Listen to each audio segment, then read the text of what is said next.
Patrick Jagou, Sentier d'auteur, la Jagou d'émissions littéraires produite en partenariat avec la Société des auteurs savoyards. Aujourd'hui, j'ai le plaisir d'accueillir le chanteur, peintre, poète, Charles-Élie Couture. Charles-Élie Couture, où êtes-vous né? Êtes-vous savoyard?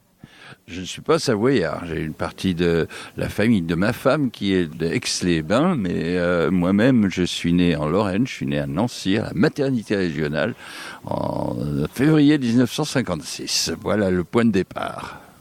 Charles-Élie Couture, vous écrivez des chansons, vous écrivez des poèmes. Dans le principe de la création, est-ce que vous pouvez nous dire la différence qu'il y a entre écrire une chanson et écrire un poème ? Ah oui, clairement. D'ailleurs, le livre que je présente ici, qui s'appelle La mécanique du ciel, est sous-titré 50 poèmes inchantables. En cela que c'est des textes qui sont écrits aux fins d'être lus et non pas interprétés.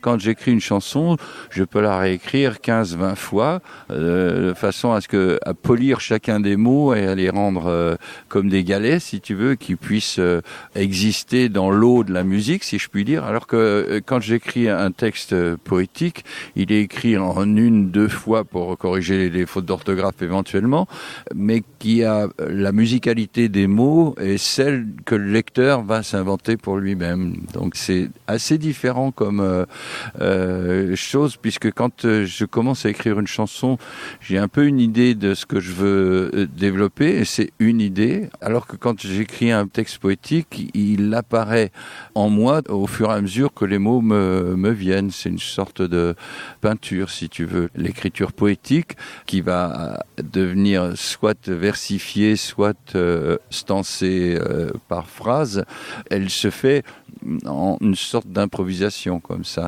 Alors, la technique intervient, mais ce qui compte surtout, c'est le flux, ce qu'on a à l'intérieur de soi. Charles-Élie Couture, vous venez de sortir cet ouvrage qui s'intitule La mécanique du ciel. Est-ce que vous pouvez nous en dire 2 mots ? Oui, il s'agit d'un recueil de poèmes, donc de textes poétiques que j'ai écrits depuis 1973 à 2017, là en l'occurrence une sélection d'une 50aine, publiée au Castor Astral.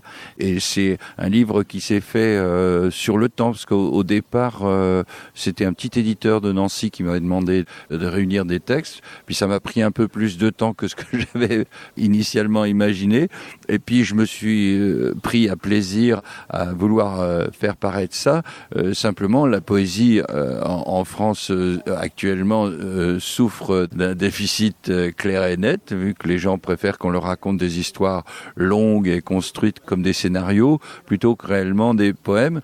Moi, je crois au contraire que la poésie, c'est comme encore une fois une musique qu'on se raconte à soi-même et qui, quand elle est contemporaine, fait écho à des émotions qui sont des émotions contemporaines. Donc la poésie, je la vois dans le sens grec du terme, c'est-à-dire poéime, qui veut dire faire agir, c'est-à-dire mettre en forme, raconter, fabriquer, entre guillemets, ce qu'on ressent, ses émotions. Voilà, c'est ça pour moi la poésie. Alors, ça peut effectivement se traduire avec des mots, mais ça peut aussi se traduire par des musiques ou en peinture. Moi, en l'occurrence, je suis une sorte de triathlète comme ça, qui accorde autant d'importance et de valeur aux choses que je fais dans un domaine, un autre ou un troisième, même si c'est vrai que le plus populaire et le plus connu en ce qui me concerne, puisque c'est par là que les gens m'ont découvert, c'est ce qui est lié à la musique.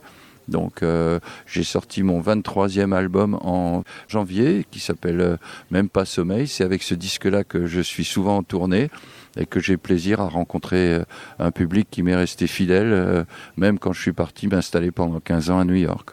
Charles-Élie Couture, nous avons parmi nos auditeurs beaucoup de jeunes intéressés par la musique et beaucoup de jeunes qui font de la musique et qui souhaiteraient se lancer. Est-ce que vous pourriez leur donner un conseil ? D'abord, il faut écouter ce qu'on a à l'intérieur de soi avant d'écouter ce que disent les autres, ça c'est sûr. Ce qui est certain, c'est que la musique aujourd'hui est consommée d'une manière très différente de celle que j'ai connu moi au début de ma carrière. Aujourd'hui, la musique s'est virtualisée. Elle est utilisée comme quelque chose de pratique, plus que réellement lié à un échange, à un partage. Ce qu'on apprécie dans la musique contemporaine souvent, c'est la pulsion, l'énergie qu'il y a dedans. Mais tu sais, il n'y a pas de secret. On ne choisit pas d'être ce qu'on est, on l'est. Et puis après, on se bagarre pour essayer de faire correspondre le rêve à la réalité. Il y a une recette, une seule recette que je connaisse, c'est pour réussir ou pour s'en sortir, il faut avoir un quart de savoir, un quart de faire, un quart de savoir-faire et un quart de faire savoir. Si tu arrives à faire le mix de tout ça, le bon cocktail, eh ben, tu te délecteras de l'existence. Chers auditeurs, nous parlions aujourd'hui de l'ouvrage de Charles-Élie Couture intitulé « La mécanique du ciel », publié au Castor Astral. Charles-Élie Couture, je vous remercie. Voilà, Sentier d'auteur, c'est fini pour aujourd'hui. Arvi les amis, et à la semaine prochaine si ça vous dit. Salut, salut.